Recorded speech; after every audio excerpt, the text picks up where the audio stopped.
maps are covered in what we call a grid system. So if you see where I've got the red arrow there, it's highlighting one of a grid which covers literally the whole of every sort of map you can buy for the UK. And the 1 to 50,000 scale, in a practical way of thinking for us as hill walkers, is to think about one grid square is always a kilometre on whatever map that you buy in the UK, and on a 1 to 50,000 scale map, so that's 1 to 50k, then each grid square is 2 centimetres across. So the take-home message here is a 1 to 50,000 scale means you've got grid squares of 2 centimetres in size. The other map scale that Ordnance Survey do are the Explorer maps, these orange Explorer maps, and this one just happens to be of Arran. And the Explorer map is a 1 to 25,000 scale. In fact, if you look in the bottom left-hand corner of the map under the pretty picture in very small writing, you can see that figure 1 to 20,000, 1 to 250,000. Get it right in a minute, 1 to 25,000. So this is what it looks like when you open it up, and you can see it's got the blue grid lines forming the grid squares. And we now know that every grid square is a kilometre. So the red line there with the arrow on it indicates a grid square, and it's 4 centimetres. So each grid square on a 1 to 25,000 map is 4 centimetres, which means that you can actually fit 4 of the 1 to 50,000 maps in these squares, which means there's enough room to get 4 times as much detail. And if you, for example, are going somewhere where you're wanting small detail, perhaps some areas where you're accessing through fields and farmland to get onto the open hillside, then it might be useful having a 1 to 25,000 map. So an area I would use this in would be an example of the Ochils or the Campsie Fells or the Pentlands. But if I was going for a multi-day trip through the Cairngorms, then I'd definitely be using a 1 to 50,000 scale. One of the obvious basic reasons is to cover the same area, I'd need to carry 4 of these maps. And with a 1 to 50,000 map, you get 4 times as much area as you do on these 1 to 25,000s. But if I'm looking for detail, then the 1 to 25 would be the one I'm going for.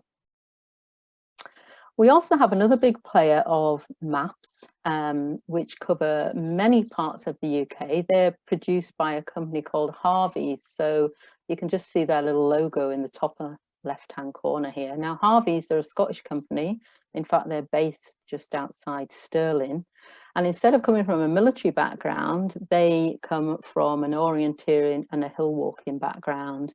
So they produce maps by map makers who are doing what we're doing on the hill walkers. So they provide some really good maps for popular walking areas. So they don't map every inch of the UK, they just map for areas that we're interested in as hill walkers. And they also produce them out of some great, strong, durable, waterproof paper, which is significantly better than the Ordnance Survey maps, unless you get a laminated one.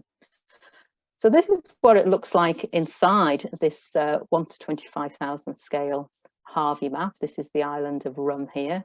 And you can see 1 to 25,000, we're still in 1 kilometre grid squares, and each grid square is 4 centimetres across. We'll be going on to contours later, but one of the nice things that Harvey's do is actually shade some of the contour lines. So if you see where I'm pointing here, we've got some grey lines, the contour lines, and here we've got some brown ones. So it starts to give you some detail of what you'd expect to find underfoot, which of course we're very interested in. So if you've got brown lines, you'd expect it to be predominantly vegetation, grass. If you are on grey lines there, you'd expect it to be predominantly rock. Harvey's also produce different scales of map, and you can see where I've ringed with the pen here, 1 to 40,000 scale. And these British mountain maps as they're called, are for several very popular walking areas in Scotland. This is the one of the Cairngorms.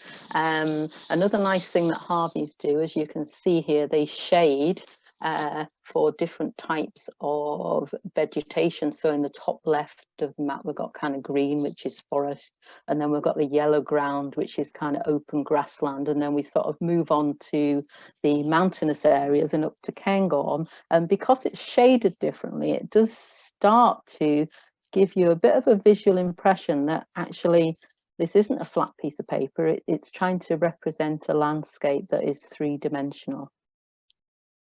Now, the 1:40 scale's a bit wacky because these squares are 2.5 centimetres in size.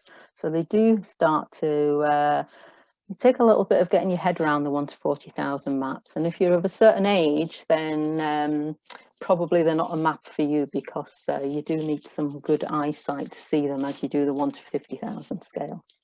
So that's your Harvey map. And Harvey do these brilliant little ultra maps as well, and they're a 1:40,000 scale, and I think it's really obvious the benefit of them. You've just got a much smaller piece of map to put in your pocket, or in your map case in your pocket, and again they're waterproof and durable, so it's pretty hard to destroy one of these ultra maps. You can see the wrinkles on this. I've had a go a few times to destroy them, and they're pretty tough.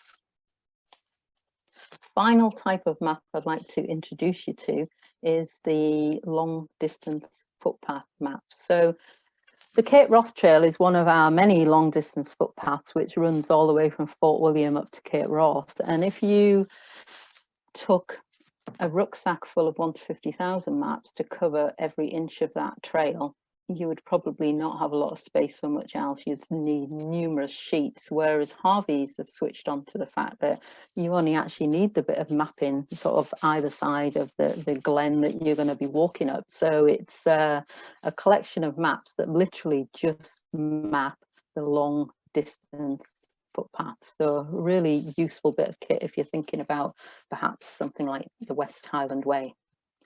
So that is the end of the first section, talking about the different types of maps that are available, and also the map scales. So I'm just going to switch on the Q&A, and oh, I don't know if there's any questions here. That's quite interesting. So that's going to be easy, isn't it? So as far as I can see, oh no, they're coming in now, so it's obviously my IT. In general, what scale do I prefer? Callum, the scale I prefer is one that I can actually see because I'm of a certain age, and what I tend to do is use a 1:50,000 scale map, but I print it off digital mapping on my computer and I blow it up to twice the size so I can see it clearly. And Barry asking, do Harveys have an online map? Absolutely, yes, they do. You can get various types of digital mapping. The system I use is Anchor Mapping, where I can get both Ordnance Survey and Harvey's maps on it. But there's various systems out there that you can buy mapping from, and as far as I'm aware, the majority will, depending on what you buy and subscribe to, you can buy the 1:50, 1:25,000, or the other Harveys. So one more question I'll go for. Ski touring, what scale? I would definitely go for the 1:50. In winter, if you're on ski, then a lot of the small micro detail that you see on a 1:25,000 map is just going to be covered in snow, and it won't be of use to you. So I would definitely go for your 1:50,000 if you were ski touring. Okie doke.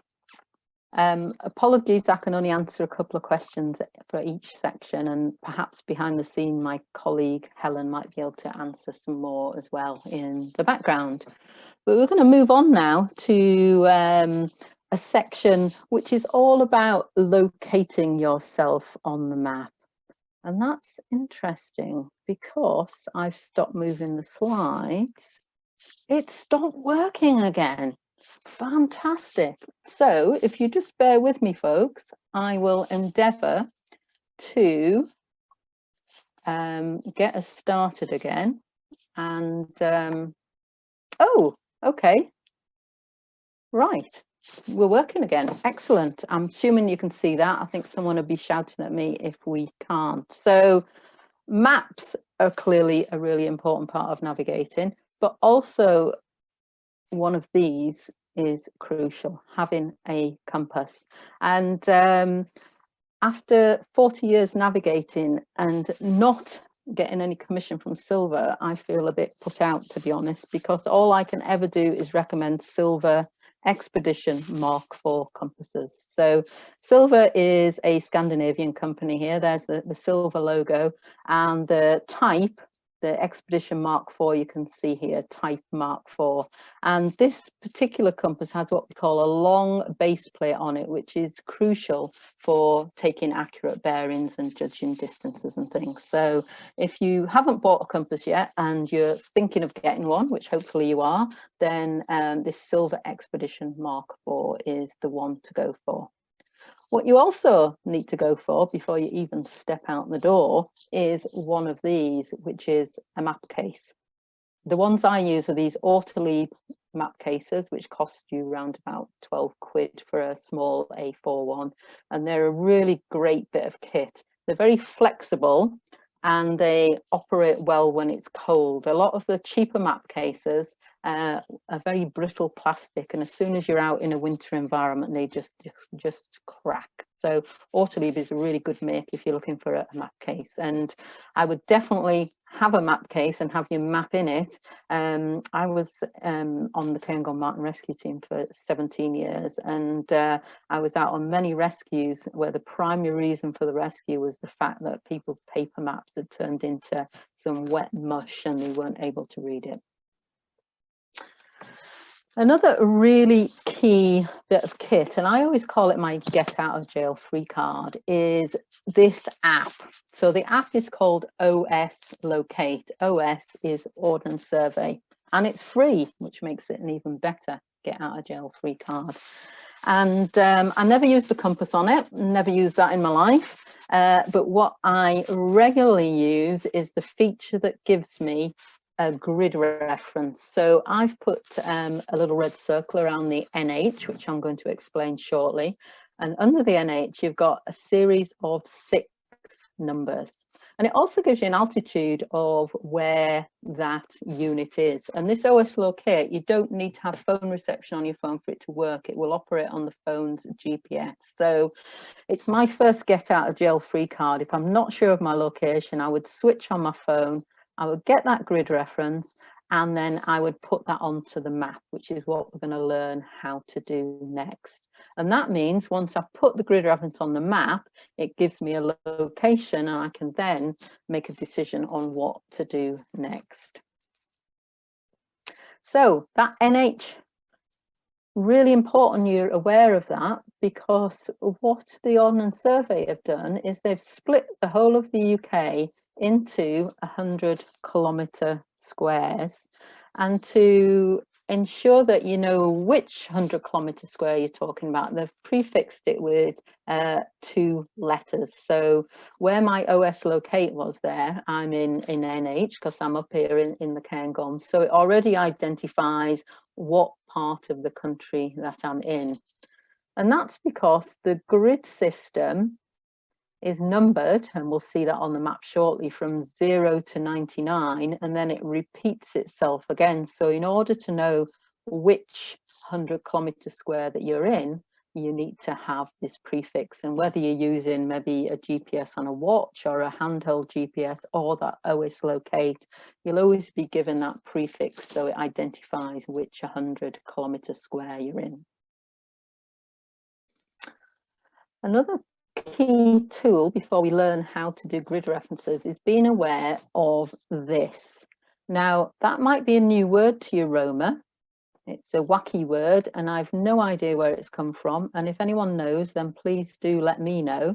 And it's referring to these measuring scales on your base plate of your compass. So if you buy a shorter compass, or indeed a cheaper compass, then you might not have these really useful scales, and you're about to find out just how useful they are. And it's important to understand that there's a Roma scale for the different types of maps. So we've got one for the 1 to 25,000 map, which is the one we're going to use today. We've got a Roma for the 1 to 50 scale map, and we've got a Roma for that Harvey's 1 to 40 scale map. So key thing is making sure you're using the right Roma for your right scale of map. So let's have a look at that. This is a piece of the Cairngorm map. It's a 1 to 50,000 scale, but it's printed out at that 1 to 25,000 scale. So we've got 4 centimetre squares. 1 square or grid square is 1 kilometre. And as I previously mentioned, every single grid line on the map is labelled. So here, for example, we've got 0, 0. So it just happens to be where it changes from one of those big 100-kilometre squares to the next. So the grid line off to the left of that would be 99. So we've got 0, 1, we've got 0, 2, and then all the vertical lines are labelled and all the horizontal lines are labelled as well. So each and every line has its own particular label, so you can identify where exactly a feature is on the ground. So see the 0, 1 line, that vertical line, which we'll always read first, we read the horizontal lines next. So if I, for example, wanted to get an accurate grid reference for the saddle, and it was a 4-figure grid reference, which gives me the bottom left-hand corner of a 1 kilometre square, the grid reference would be 0103. And that would give me the bottom left-hand corner of a kilometre square that the feature was in that I'm interested in, which is the saddle. So for every little thing that we learn now, we're going to do 2 examples, because if you're anything like me, you kind of need to reinforce it a bit in your head. So my question to you out there is, what is the major feature in grid reference 0003? So you read off the vertical line first, then the horizontal line, and where those 2 lines cross is the bottom left-hand corner of the grid square. And the major feature in that grid square is Cairngorm. If you got Corrie Raybert, we'll give you that as well.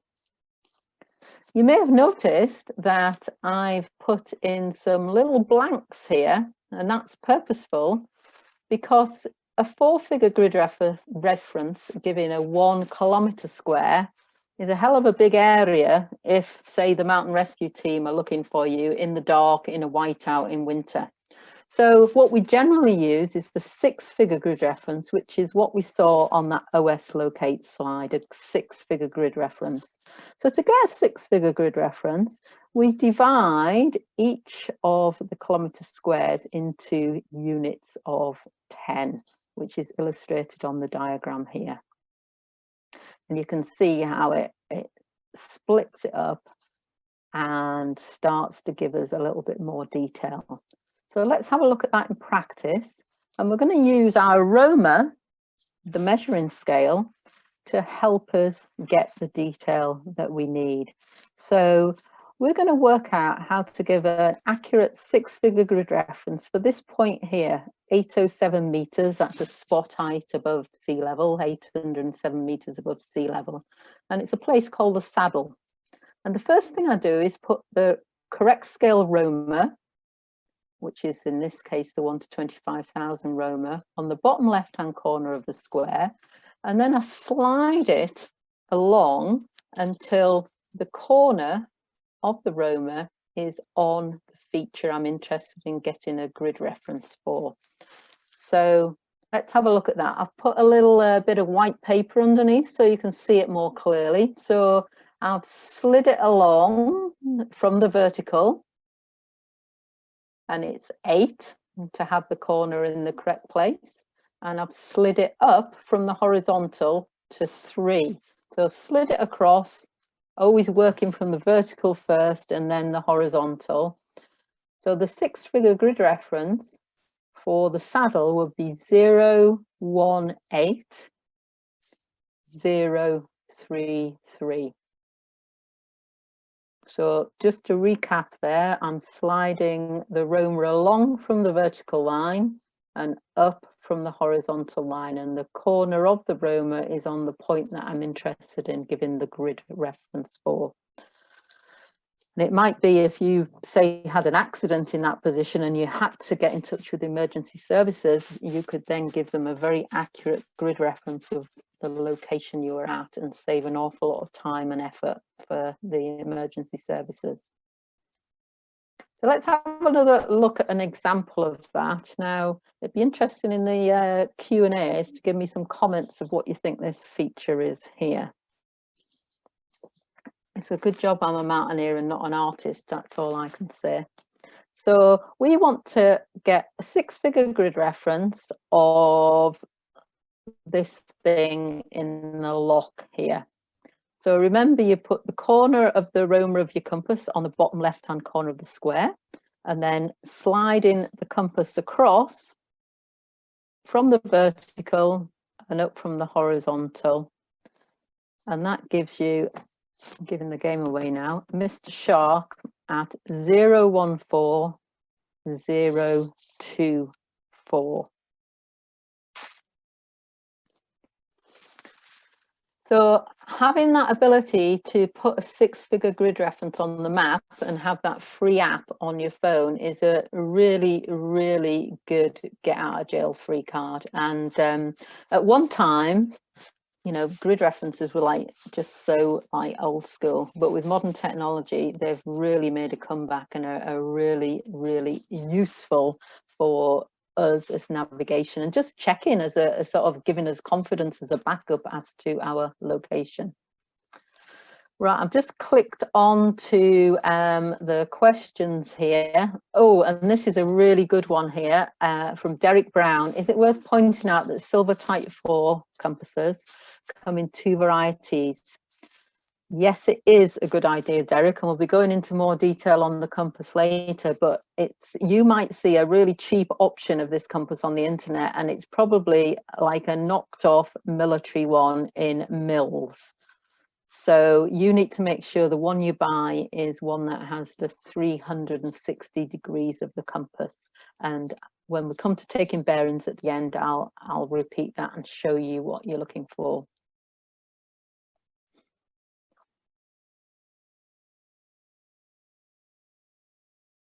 The other question I'm going to pick out is going to be from Gabriella, who has said she thought that the What 3 Words app locator was the thing to go for.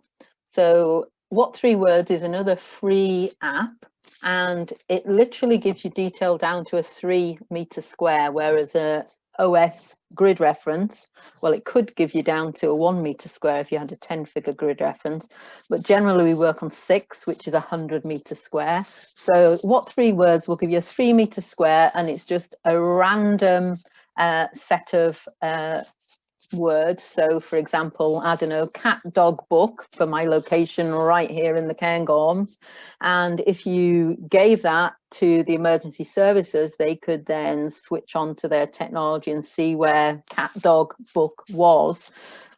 But the thing to bear in mind is cat dog book means really nothing to anybody in a hill walking context, and if you learn grid references, then it's a really useful navigation tool. So I personally would take the time to make sure you're pretty slick on grid references, because it's got a much more practical context in the mountains.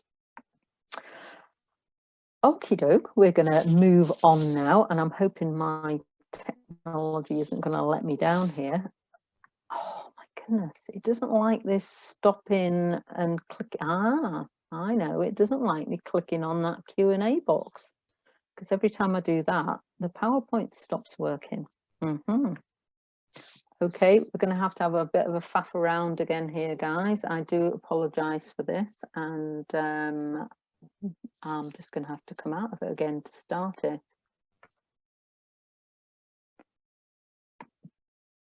Right, we're on it. Yeah. So Helen, I know you're watching in the background. I'm not sure how we're going to do these Q&A things, because every time I go into them, it stops the PowerPoint. So maybe I'm not going to go into them anymore. We're moving on, folks. So grid references are a really key tool of the trade for navigation. And another really key tool for your navigation is the ability to judge distance. And now we're familiar with our Roma, it's really easy to judge distance, just making sure that you're using the right Roma scale for the correct scale of map. So if, for example, you were stood on the top of this hill, Nap Corrina Spray, that's 1151 meters above sea level, and you wanted to get to the Ptarmigan building at the top of the funicular railway, you could just line up your Roma scale and you can measure off in, that's 50, that's 100, 150, 200, etc. 600 meters as the crow flies between where you are and where you want to go. So the Roma is a super useful tool for both grid references and for measuring distances. So 600 meters. Let's have another look at that. Imagine that we are now on the summit of Cairngorm, somewhere in the middle of that mast feature there, and we wanted to get down to the Ptarmigan. So again, I've just lined up the corner of the Roma on the point I'm at and just measuring down where I want to get to, and the answer is approximately 900 meters. So dead easy to measure distance on a map. Now you're familiar with the map scale and the Roma. But of course, measuring distance in practice is a little more complicated. And we've got 3 different tools to do that. We've got something we call ticking off features, which I'm going to give you an example of very shortly. We've got the ability to time it, and we're going to have a wee play with that. And we can also pace it, which is probably what these guys are doing here on a course with me. Now, I can't teach you pacing over the internet. Not even I can do that. So we're going to have to forget about that, other than the fact that it's really useful to know how many paces you do for 100 meters. And if you come on a course with us in the future, then you'll learn how to do that. But we're going to have a look, first of all, at how to judge distance by ticking off features, which is what I do all of the time when I'm out on the hill, and often it's just subconsciously. So we're back on Rum here, and you see my little arrow down there. There's a wee bothy down there called Dibidal on the sort of southeast coast of Rum. And if, for example, you wanted to follow up the Dibidal River and maybe get up to this feature here, this Biarlac, that's a very Gaelic word, a Biarlac, and a Biarlac is the low point between 2 high bits of ground. So we often use that low point, which you might call a saddle or a col or a bulk if you're listening in from Wales. We often use that to navigate to, and then we would think about an ascent of that Corbett and Cheval. Nice thing about, just an aside, but a nice thing about Harvey Maps is they shade the names of the mountains depending on whether they're Munros, Corbetts, or what designation they are. So ticking off features, it's a kind of a common sense thing. So if you're looking in the bottom right hand corner back at the Dibidal Bothy there, if I wanted to get across to follow what we'd call a navigation handrail, which might be this burn line, this river, then I would just head off and pick up the burn line. And then I might think, well, I want to follow that up until I see a major burn coming in from the left-hand side. So that would be my next tick-off feature. And then I'd think, well, I can continue to get some height here and follow the glen up the Dibidal River and follow it up to the next obvious burn coming in on the left. And also, as well as the burn coming in on the left, can you see how there's a sort of a curved shape in the contour lines here? That's indicating what we call a corrie or a basin, and where the contours are kind of pushed out in this V shape, that would be a ridge. So your tick off feature could be the burn, or it could be this corrie shaped feature, or it could be ticking off this quite prominent ridge. My next tick off feature might be, well, the burn starts to kind of split here, doesn't it, and become a lot more indistinct, a lot less wide, and there's lots of them. And you know what, if I carry on, can you see here how the contours here are quite spaced, they're quite wide apart, but when I get to this point here, they start getting a lot closer together, and here they're very close together. So this tick off feature could be something a little bit more subtle. For example, the ground steepening ahead in front of you. And at that point, I know that I've got to start heading to the west and heading up the ground to go onto this Bialak. And my tick off feature here will likely be the fact that from the last point, and I'm struggling to find my little arrow here, so I'll have to describe it. My last point is down in the glen where the water is. So I'm rising up, ascending those contours, and I know that I'm at that point because if I continue on, I'm going to start dropping down the other side into that Alt, Bialak and Furen. Yeah, so my tick off feature would be the flat ground before I started dropping down over the other side. So that gives you an idea of what ticking off features is. It's just picking key things as you go along to head for with no more technicalities than that. You know, it might be picking up the edge of a wood, it might be picking up a junction in the footpath, something along those lines. So very useful tool to just tick off features as you go. Now, if you wanted a bit more detail, you might consider timing. And I carry a very cheap digital watch just taped onto the strap of my rucksack. So it's super handy for just setting the stopwatch going and being able to suss out what time I left a place and then what time I'm expecting to arrive somewhere else. So Naismith was a very eminent mountaineer in the 1800s, and he's the first kind of geezer really who came up with a theory of how long it would take us to walk from A to B. And we've obviously modernized that, and we're talking in kilometers rather than miles now, but and there's little cards you can get, and there's an example of one here where you can assess how long it's going to take you to walk from A to B. And I generally use 4 kilometers an hour. So on average, people will be walking at 4k kilometers an hour. So for example, if I measured on my map that I had to do 500 meters, that means it would take me 7.5 minutes. Plus, thankfully, Naismith recognized that it took you longer if you were going uphill. So he adds on 1 minute a contour. And I generally use that on any type of map. And that might be a little bit controversial if you know a little bit more about maps. So we'll maybe see some questions coming there. So I'm going to work on 4k an hour and adding on 1 minute a contour. And we're just going to have a wee play with that and look at how we do that in reality. So let's go back to Cairngorm and the Ptarmigan building and the summit here. So let's assume we're at the Ptarmigan building and we want to get to the summit of Cairngorm. And we've already worked out it's round about 900 meters. So we've got the little timing card in the bottom of the screen here. So 900 meters doesn't actually specify 900. So you need to do a bit of jiggery pokery. 800 is 12, 100 is 1.5. So for the horizontal distance of 900 meters, it would be 13.5 minutes.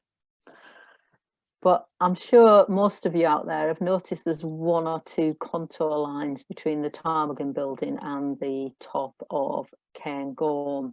So each of these contour lines represents, on an Ordnance Survey map, 10 meters. So obviously if you're going up them, then you're ascending 10 meters, or if you're going down them, you're descending. So starting at the Ptarmigan building there, and I'm desperately looking to try and find my, oh, there it is, there's the arrow. So Ptarmigan building, little top tip here, I could go along and count every contour, and that would be easy to make a mistake and very laborious, and there's also a bit of a hole to fall in, which I'll explain later. So what I do is I look for the dark brown contour lines. So if you look just under the P of ptarmigan, it's a silent P, you can see there's a dark brown contour line, and we call that an index contour. Not just that one, every dark brown thicker contour is an index contour, which is another weird name. It's a bit like the Roma, but the index contour. And then there's another index contour, and there's another index contour. So on the OS 1 to 50,000 maps, we have index contours every 50 meters. So I'm going to step out the ptarmigan building, trip over the first index contour, which is my starting point at 0, and I'm going to go 5, 10, 11, 12, 13, 14, and then look at what I've missed down here, 15. So I'm just going to repeat that. I could count them all easily, and you can certainly do that, but have a think about this sort of swift way. So I'm from my starting point, I get to my first index contour, and that's my start. So it's 0, and it's 0. It's interesting how the little pointer disappears. So it's 0, and then it's 5, 10, 4 more above, 14, and then the one below that we missed, 15. So 15 contours, minute a contour, easy maths. So the total time it would take to walk from the ptarmigan building to the summit at an average walker's pace is 28.5 minutes. But you know what, I wouldn't go as detailed as that. I would just like have a look at my watch, see what time it was, and think, right, I should be near the top of the mountain in half an hour. And it gives me that sort of guideline tool of how long to expect it to take. And if in 45 minutes I'm not getting there, then I'll be stopping and thinking about, hang on a minute, what's going on here, what's gone wrong. And I'd also be thinking at every point during that navigation leg, as we call it, I should be heading uphill to the top of a mountain. So if at any point I'm not going up, then again the alarm bells would be ringing. And if I start going down, then the alarm bells would definitely be ringing. And you will often, people will know what the summit of Cairngorm's like. You might have been there. There's a building, there's a comms mast, there's a massive cairn, and you could think, oh, you couldn't possibly miss the top. Believe you me, and if the boss is listening, he'll know this, you can not find the top of Cairngorm. Anyway, moving on, let's have another practice at working out a timing to judge distance. So here we go, we're back on our little nap coiner spray. So we're on there and we want to get to the ptarmigan building, and we're going to use our Roma scale of, sorry, not Roma scale, the 4K an hour. So we've got 600 meters, which would be 9 minutes. And if I follow exactly the line as the crow flies, we come off this lump and we drop down. Now, people often say to me, how do you know you're going down? How do you know you're not going up? And one generalized answer would be, if you're heading towards a blue line, which is always going to be water, it's going to be a burn, or a lock if it's a blue blob, then if you're heading towards blue, you're going to be going down.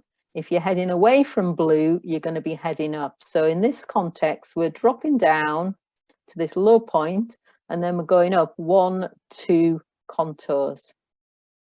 So we've got 600 meters would be 9 minutes from our Naismith scale, 2 contours, 2 minutes. So it'd be a total of 11 minutes to get us from this point, this summit, 11:51, to the ptarmigan building.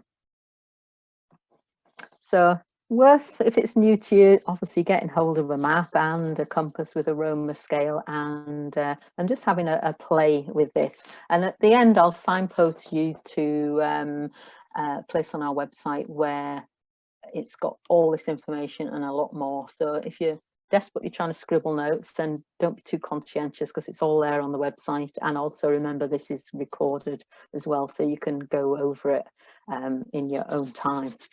What we've also got a lot of on this map is oh, here's a pointer, these little black lines here. They are crag markings. So clearly you need to treat this ground with a little bit of respect. There's also lots of contours here as well, which would indicate that it's very steep, and we're going to be moving on to contours next.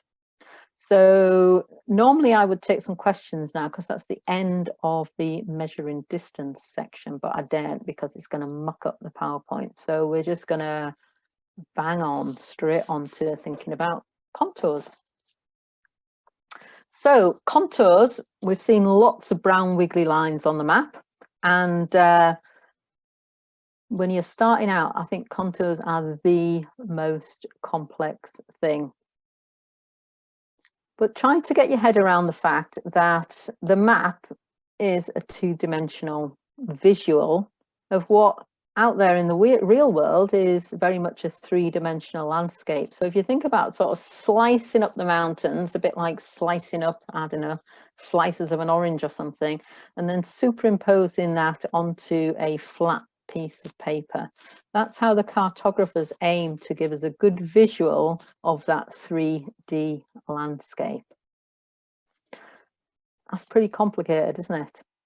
And I think of all the navigation skills that we learn, I think the thing that is the hardest to get your head around and get really good at is your interpretation and understanding of contour lines. So, and it's something that needs to be done in context. It needs to be done out on the hill with the map in front of you and looking at the landscape around. But I can give you a few wee guidelines to think about. So this is a Harvey map. We're back on RUM again. And I explained previously how Harveys actually shade the contour lines to illustrate the type of terrain. So just as a reminder, if they're shaded brown, then you'd expect vegetation, but if they're shaded grey, then you'd expect rock or scree underfoot.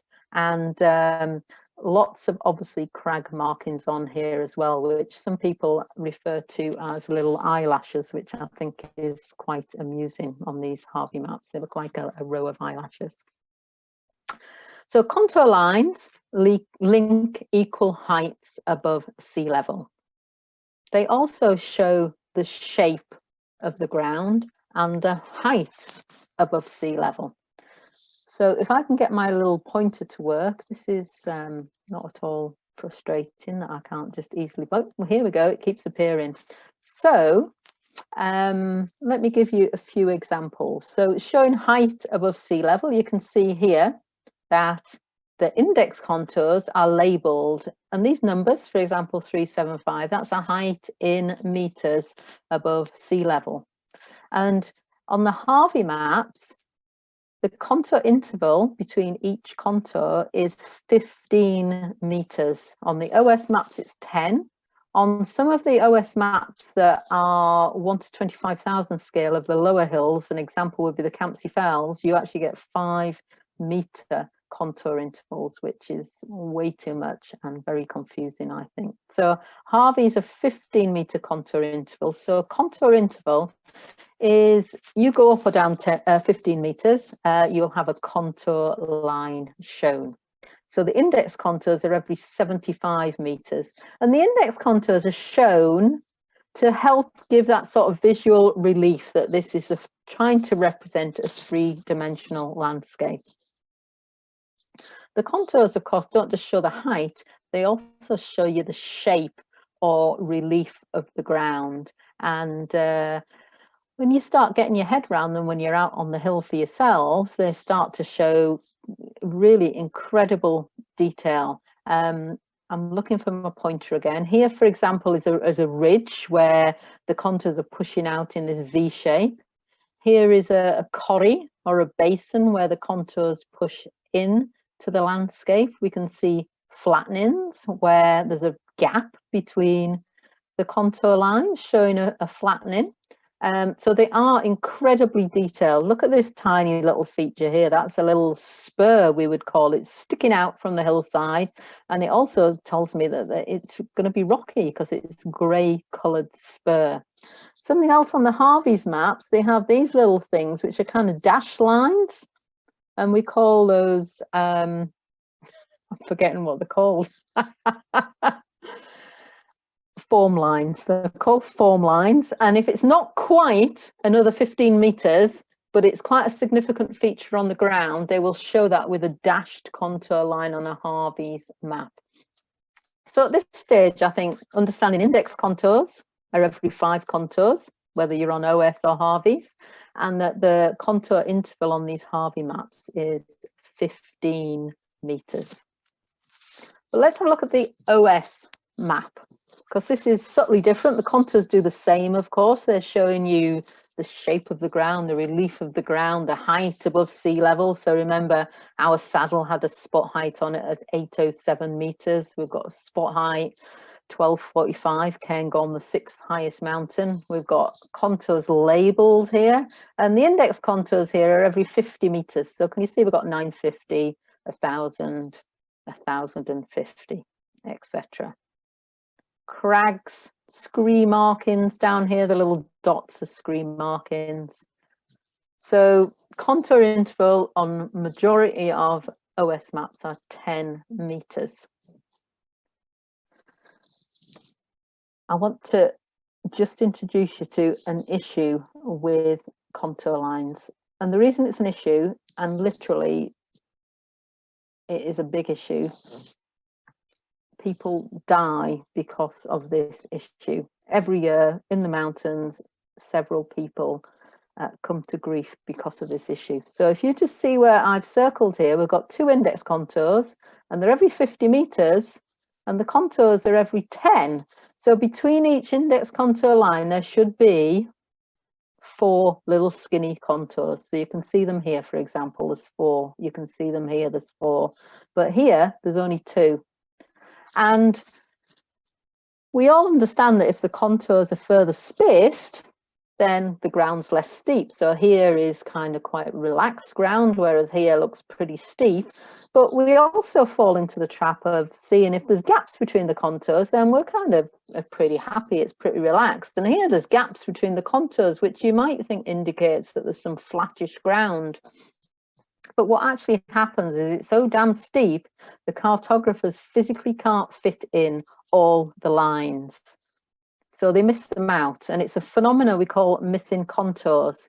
So if you look further down towards, finding my little arrow, come back, little arrow. If you look down towards the loch, which is Loch Arn, and towards, oh, there we go. You can see here some just completely kind of just stop altogether. So the important thing is to be aware there should be 4 skinny lines between the 2 fat lines, and if there's not, it's steep enough where you might lose your footing, take a tumble and come to grief. And sadly that does happen to several people each year when you look at the mountain rescue incidents. So be aware of missing contours and don't assume if there's a gap that it's mellow ground. It's not. And as we come into the context of winter and we start to think about avalanche, as soon as you get contours missing, you can safely assume that you're into a slope that is steep enough to potentially avalanche. You're into that sort of key 30 to 45 degree angle, which is another story altogether. But missing contours are bad news. Avoid them. Whew. I'd like to be answering lots of questions, but I'm not, because it messes it up. So we're just going to move on now to the final challenging section of the evening. And this is where I normally get people to go and get a cup of coffee first and have a break before I throw at them how to take an accurate compass bearing. But you guys might have gone off for a coffee anyway. So how to take an accurate bearing. This compass, this thing, expensive, but it's super useful because not only does it give you a grid reference, not only does it give you an ability to measure distance accurately, it can also give you an accurate bearing to walk on.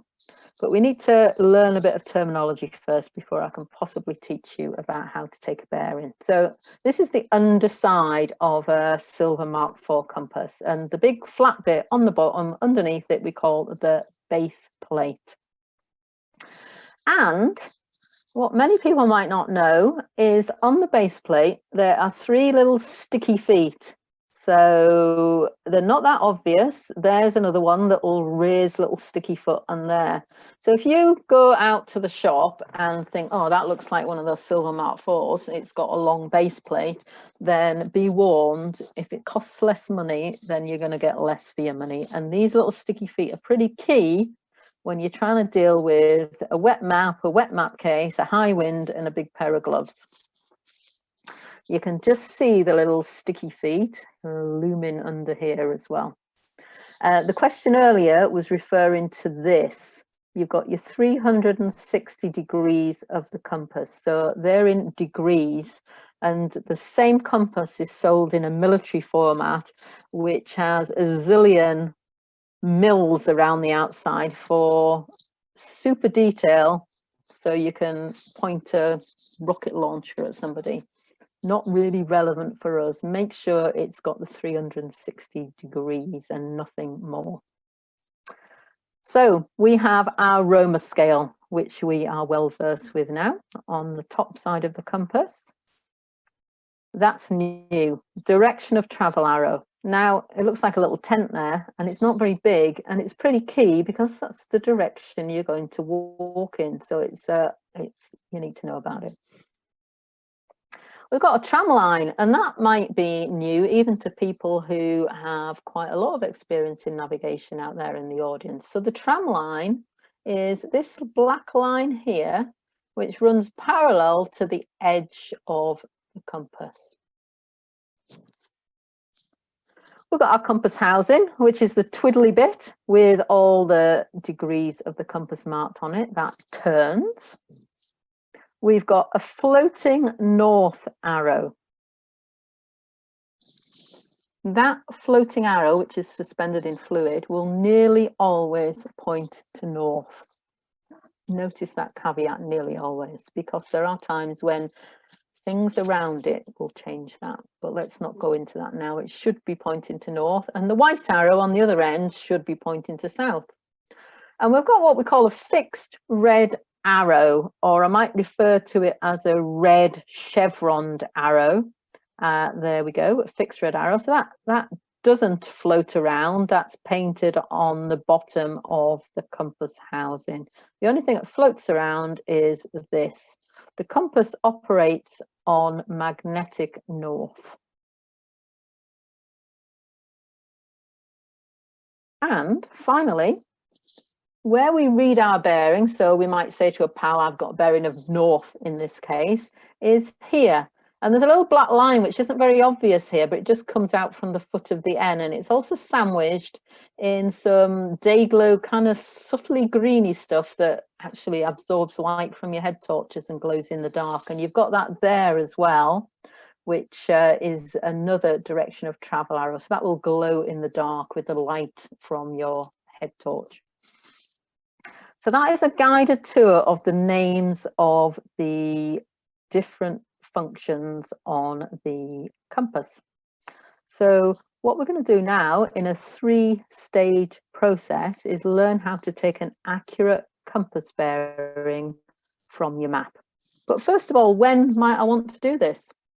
I'd want to do it if I couldn't see, and I might not be able to see because it's dark or it's misty, or I'm not very confident and I just want that reassurance that I'm going to be going in the right direction. So we'll do this twice, but this first example, we're back on our little lump of Nat Corina spray, 1151, and we want to go to this feature here. Waiting for my little arrow to start up. It seems to take its time. Anyway, here we go. So we're there and we're going to there, and this feature here is actually just the top of a ski toe. It's the top of the Ptarmigan T-bar. So step 1 is lining up your tram line through the 2 points very, very accurately. Use the tram line rather than the edge of your compass, because you're going to be looking down through this. It's going to be in your hand. You're going to be stood up on the hill looking down through it, and you're going to get more accuracy using that tram line. And then ensure that your direction of travel arrow is pointing the direction you want to go. So just to reiterate, we're at the 1151 spot height and we want to go to the top of the ski toe. So we're lining up the direction of travel arrow the way we want to go. If you did it the other way around, you're going to get your bearing 180 degrees out. That's step one. Step two, you need to turn the compass housing so your red chevroned arrow is facing north. And you might be there thinking, well, how on earth do I know where north is? North is the top of the map. So if you're reading the writing on the map, as you would a book, left to right, then north is the top of the map. And you also need to tweak it. So these red and black lines, I'm pointing at my computer thinking that you can all see it. The red and black lines running parallel to that red chevroned arrow are running parallel to those north-south grid lines. So we've got the end facing the top of the map, your red chevroned arrow facing the top of the map, and to get it super accurate, you're lining one of these red and black lines up with the north-south grid lines. And you're just having a sneaky look back and make sure that this hasn't slipped, because with a pair of big gloves in a big wind, it's super easy to, as you're doing that, this to slip off and lose that accuracy. So that's step two. Step three, trying to show you what I do in reality on the hill here. So at least I put a pair of gloves on. I always have the compass in the palm of my hand, and I am having the compass in a position which I'll describe in a photograph later, and turning myself until the floating red arrow is centered over the fixed red arrow, or the red chevroned arrow, if you like. And there's also a little couple of dots to help you there. They will also glow in the dark. Yeah, so the bearing, and I should have said this actually, the bearing I'm going on is around about 240 degrees. You see the line there. So once I've done stage two, I can take the compass off the map and put it in my hand, and I turn to line up the floating red arrow over that fixed red chevroned arrow, which forever now is going to be known as red in the bed. And then I follow the direction of travel arrow, which will take me on the bearing of 240 degrees from the spot height to the top of the ski toe. So I'm following that direction of travel arrow, or if it's in the dark, that little strip of day glow stuff that you've got there.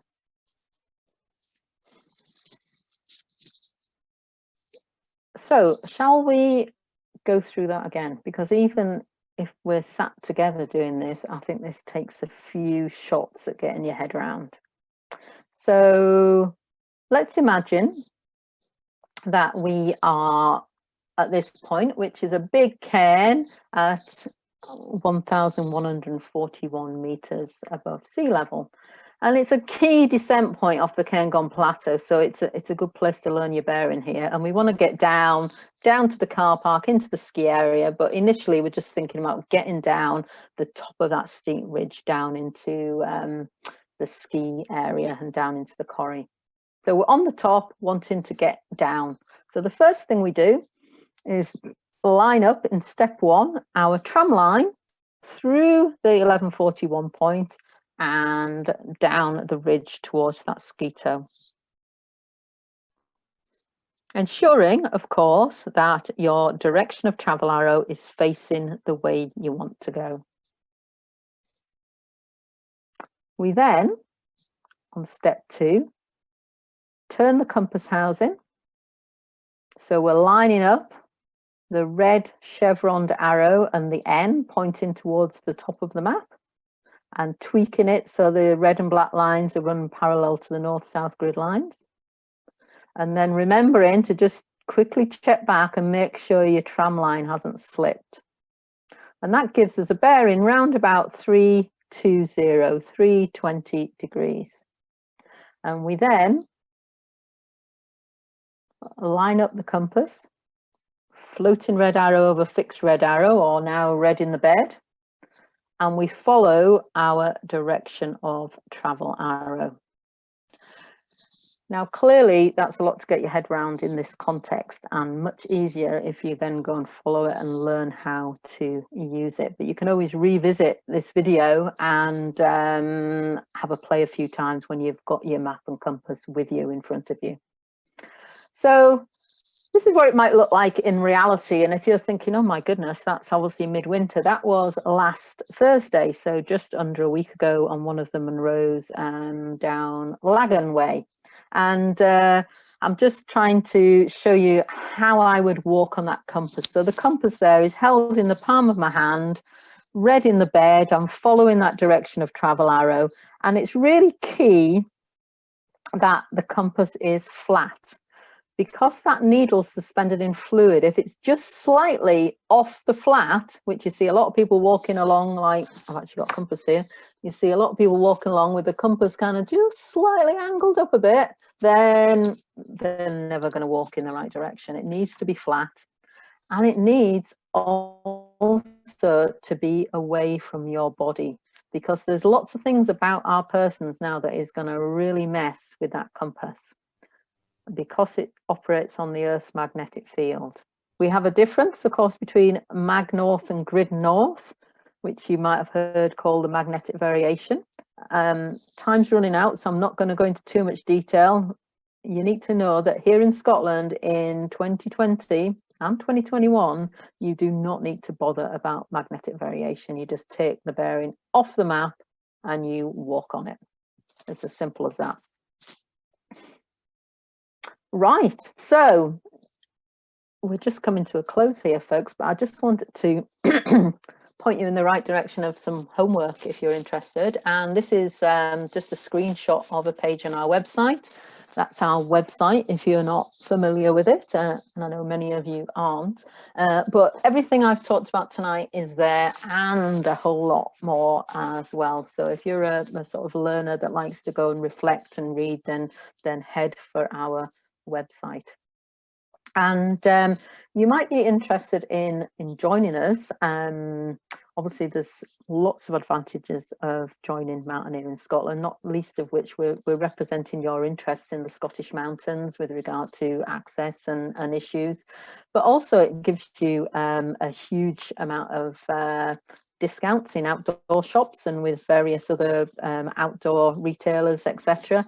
And it gives you access to come on our heavily subsidised mountain safety courses. So there's a bit of a deal going on at the moment, which closes shortly actually, but you get 25% off if you join right now. And that puts you, I'm just looking at my notes from Helen, at £24.50 for a year's membership for an individual membership. So it's you'll certainly save that money on your first purchase of a piece of equipment in an outdoor shop with your discount with your membership card. And I've referred already to courses. We run a whole raft of courses, and when we get out of our COVID world, or even when we're in it slightly, we are still continuing to run courses outdoors, and we have a whole series of events which run all year, which range from one-day navigation courses, which might be the thing that you guys are interested in to start with, right through to courses that are more advanced in the winter. So have a look at that safety and skills section and the courses and events. All the dates and venues for next summer's navigation one-day courses are up on the website now, but we won't be opening bookings until January. It's 35 quid for members for 1 day's training with us, and well worth the money. It will give you a really good foundation for your hill walking adventures. And we are heading into winter, and obviously things get a little more complex in the winter, and I'm sure many of us who are perhaps quite new to this game will be thinking about going out and enjoying the winter, because let's face it, we can't get very far elsewhere. So if you are thinking of heading into winter, then there's lots and lots of things you ought to be thinking about. So head on to our website again and have a look at the Think Winter section, the Think Winter section. This photograph was taken on one of our winter navigation courses. So I'm going to close it at that. I'm going to apologise for the question and answer thing. Hopefully Helen has been able to answer some of your questions behind the scenes. I don't do technology very well, I'm afraid. Leave me to the navigation and the hills. But hopefully you found it useful, and hopefully I'll get to meet some of you in person on a course or up on the hill sometime in the future. So thank you very much indeed for joining us this evening. And if you've enjoyed it and think it's useful, then it'd be great to hear about it. If you've got any other feedback, I'd love to hear it. And also, you know, pass it on to your pals who you go on the hill with, because it might be that they find it very useful as well. Thank you very much indeed, and stay safe.